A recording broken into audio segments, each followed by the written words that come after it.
But there are two important things in the whole discussion that I wanted to make.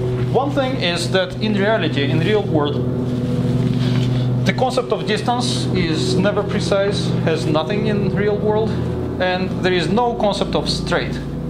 There is nothing straight in real world.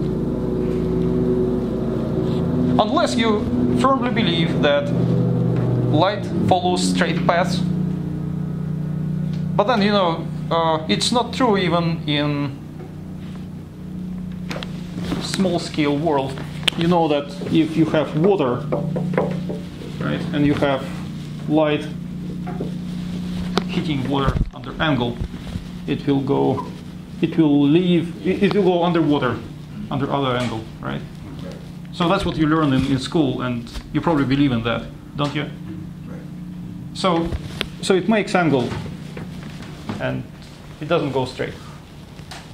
And of course, there is a drastic change of things happening here, but you can easily imagine the slow change of density, right? And the mirage, right?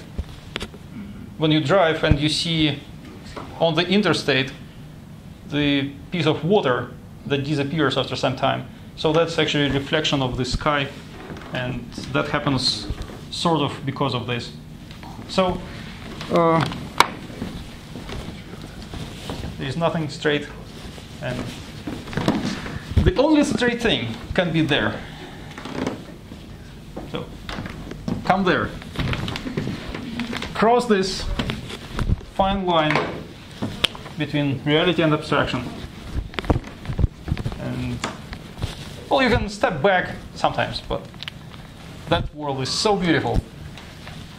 You can find straight things, and not only straight lines, but straight planes. Right? The plane you were thinking about on the homework is also an abstraction. Well, as there are no straight lines in the world, well, there is no way we can have straight plane in the world, only approximation of that. Yeah, so that was one point, nothing straight in reality, but the other point is that what we do in reality is always an approximation. And that will be the main thing in this course through the whole semester. We will only do approximations, and we will do approximations even there. But we will do them for a different reason. It is not because we don't have exact things and we have to do approximations only, like in reality. We do have exact things. But despite of having exact things, we will do approximations because those exact things are too complicated.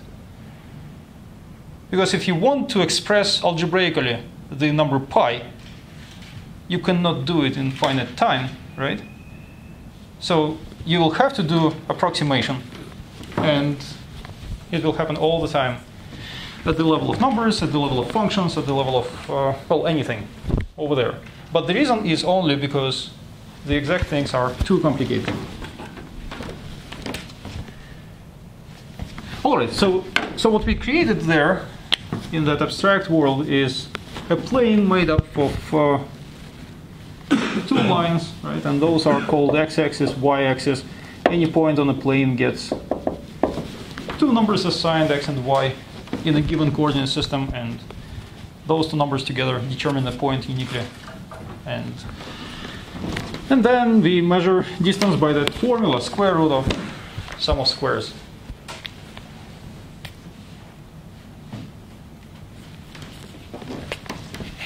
Okay. So what else is there?